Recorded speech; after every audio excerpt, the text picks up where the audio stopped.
Bill Maher has spent a lot of his career mocking and making fun of God and the Bible. And again, in this video, he's sick to do the same, where Jordan Peterson calmly was able to go ahead and correct him to the point where it caused him to think. So do subscribe to this channel and stay till the end as well. I will be sharing my reaction to this video, but let's go right ahead into it. I just love the way they love the Bible, and it's the greatest book, and they swear on it, but it has these things that are like comically stupid and corrupt. I mean, God is so corrupt in the Bible. I mean, you can bargain, you can bargain humans. You know, he does things that are so capricious and cruel and, you know, petty. I mean, he's very Trumpian. Well, you know? I've been walking. I released a series started to release it yesterday on YouTube on the story of Exodus. And it's a 16-part series, 32 hours on the book of Exodus. Yeah, I had 9 people come down, and I've been walking through the biblical corpus. That was actually something I wanted to talk to you today about. I love it. Yeah, well, I love it that you're a real professor. So, you're like a personality and a TV guy and like a great voice, but you're the real deal. You're an academic. So there's a very interesting idea that lurks behind the notion that you can establish a covenant with God. And you can tell me what you make of this. It's like it's a reflection of the fact that human beings bargain with fate all the time. We bargain with the future all the time. So and here's how we do it. So and this is what you teach your kids. You teach your kids that if you forego immediate gratification, so you give it up, sacrifice it, because that's a sacrifice, that the future will be better as a consequence. Well, that's okay. It's a contractual relate. Well, that's what's trying. Right. That's the thing that's so interesting, is that it actually will. If you don't have that piece of cake tonight, yeah, you'll be healthier tomorrow. Right. And if you don't go off and play with your friends immediately after school, but play the piano for 20 minutes, then in 10 years when you're actually a musician, all sorts of okay. But this is something that's very uniquely human, because human beings have learned that if we give up, there are certain forms of immediate gratification. If we give them up, which means we offer them up, it's a sacrificial offering, then we can make a covenant, a bargain with the future. Right. That's what's being reflected in those stories, where the notion is that you can bargain with God. I love all that shit. I went to Cornell. I took a Bible course. But all the stuff I took, I knew I was going to be a comedian, so I didn't take any courses for any other reason why than, oh, this looks interesting, and I'm a liberal arts major, and so all those courses where they go into such detail and they really delve into going over the text in a way that they try to understand how those people were thinking, and that to me is just delicious academia. I remember I did not have any sort of social life at Cornell, but I did have all these intellectual epiphanies from all these professors who you remind me of, who would introduce these ideas and okay, so I knew that story all these years, and now I'm really understanding it. I kind of miss that. We released this series on the Daily Wire first, and it was the most popular thing they ever made, apart from Matt Walsh's documentary on What is a Woman. Is that right? Yeah, it's very strange. It's very strange because it's very academic. It's a very academic seminar series. Well, I mean, the Bible is so well known, even by people who haven't read it. And by the way, a lot of the people who put their hand on it and love it so much have never read it. Certainly not all the way through. It's a big, long book. Yes, it is. It's full of mostly nonsense. Once in a while, it stumbles upon wisdom. I mean, but come on, you got to give these people their due. It was written as, first of all, it's an anthology. I'm going to tell you a story. Okay. Tell me what you think about Bible story. This is Jordan Peterson's I love your Bible stories. Okay, this is a Bible story. So I've been looking at the story of Jonah. Yeah. And this is a story that you'll appreciate. So here's what happens to Jonah. He's just minding his own business, and then the voice of God comes to him, and the voice says, "You have to go to this city, Nineveh, because everybody in Nineveh is they've strayed off the path, and I'm thinking about wiping them out. But you could maybe go there and tell them how foolish they are, and they'll straighten up, and then I won't have to destroy the city." And Jonah thinks, there's no goddamn way I'm going to do that. First of all, Nineveh is a city of his enemies. Babylonia. It's a city that he's not allied with, and so he thinks, well, you guys can go to hell in a handbasket, and if God wipes you out, that's perfectly fine with me. Right. And then he also thinks, like any wise man would, it's like, I see, this is the task you have for me. It's like, there's 150,000 people there. I'm a foreigner. I'm going to go there and tell them how they're misbehaving, and that's going to work out well for me. So he thinks, to hell with that, like any sensible person would. And he doesn't say what he has to say, right? So then he hops on a boat and he gets the hell out of there. Well, it turns out that God's not very happy if you're informed that you have something to say and then you don't say it. So the storms come and the waves rise and now the ship's in danger. Okay, so what does that mean? Got in the whale. Yes, that's right. It means that if you don't say what you have to say when you're called upon to say it, you'll put the whole damn ship at risk.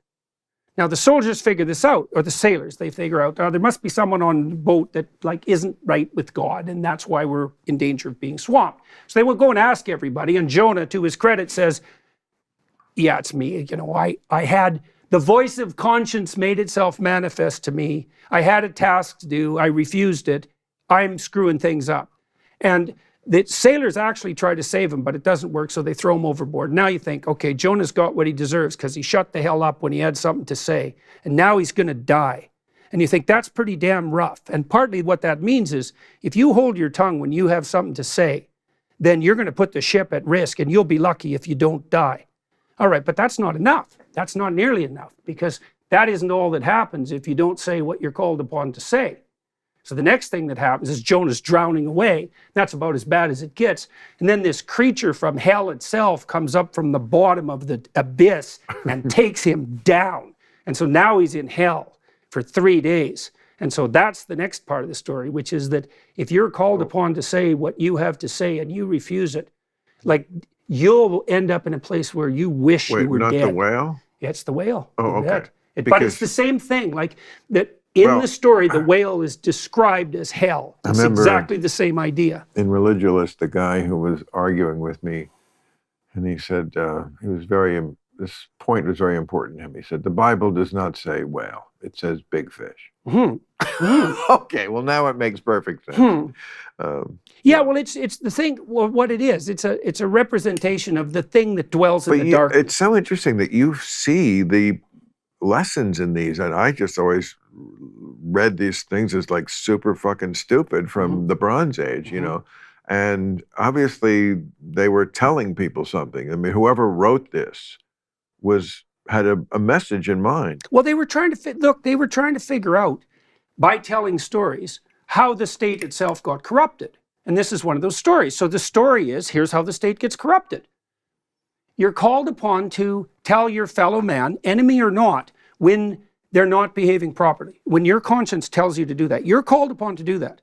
If you don't do that, the whole ship will start to rock. But do you think the ancients who were reading this at the time, and they read the story about he gets swallowed by the big fish or the whale, you think they got this message? They were like, yeah, but what this really means is when you're called upon, excuse me, I'm talking, when you're called upon, then you step up and do it. No, I would say it's a step, and it's a dreamlike step in the developing of understanding.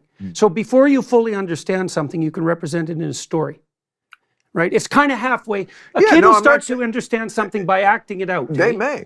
I mean, they may have gotten it, or they may have gotten it on an unconscious level.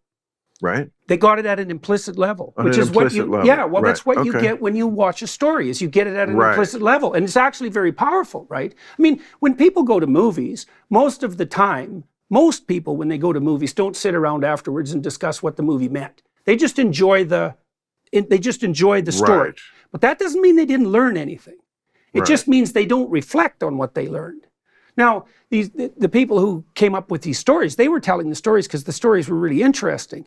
But there's a deeper question is, well, why the hell was that story interesting? And why was it remembered?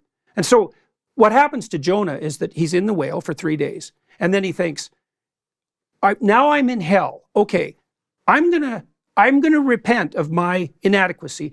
I'm willing to say what I have to say. So the whale spits him up on the beach. Then he goes to Nineveh, and he tells everybody what the hell they're doing wrong, and God decides to spare the city. And so for me, this story encapsulates... It's a win-win. well, it's a little hard on Jonah. You know, Well, he there's the whole lived. hell thing. He does. He lived. That's right. It was a Did he, rebirth did he, story too. did he relocate to Nineveh? We'll stop right here for the video, but you've heard it. And again, when you look at Bill Maher, some of the things that he mentioned was that, you know, the Bible is basically comically stupid, and claiming also that it is a book that is full of nonsense. And of course, he went on and gave a lot of comical, baseless, sort of childish objections and arguments to the Bible that probably seems like he probably never read from cover to cover. You know, so to be able to have lots of opinions about something that you haven't fully immersed yourself in, then that is definitely something that he'll probably want to really consider. But I'm happy that he had many moments where he was also able to think and process, question, and ask. And I think that open dialogue is definitely something that is beneficial, essential, so that way others could be able to really understand the different aspects of Christianity or the Bible that they think might not necessarily make sense until they're given some sort of evidences or reasoning behind that. And again, God is not in a box of mere human intelligence. You know, we're told in the Bible that God's ways are higher than our ways. His thoughts are higher than our thoughts, as the heavens are higher than the earth. So humanly speaking, for my, you know, limited human mind to try to fully comprehend the divine mind, you know, and then thinking that I am always right about it, you know, I'm literally confining myself, you know, in an area where, of course, divinity is way more wise and powerful. However, this is why the Bible tells us in the book of Proverbs chapter 3 verse 7, be not wise in thine own eyes. And it talks about fearing the Lord and departing from evil. But to be not wise in our own eyes, it's very easy for us to be able to use mere human reasoning and intelligence to be able to determine, you know, what may be true or what may be wrong.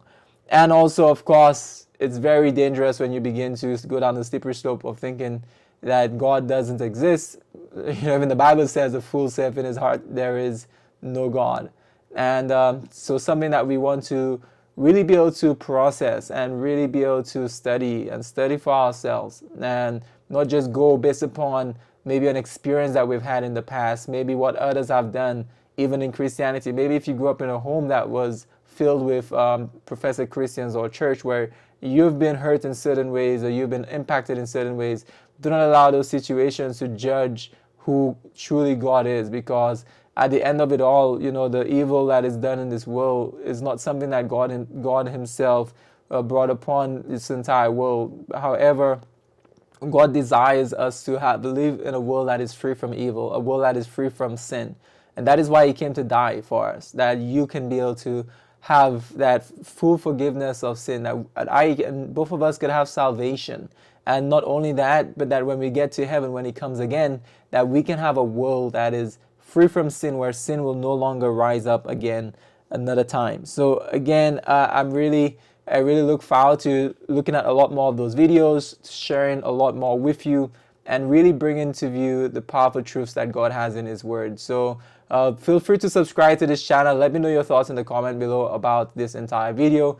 And again, I look forward to seeing you on the next video. Make sure you watch the video that will be somewhere up in the screen. I'm not sure where it might be, so that way you can continue to learn more about God and about his word.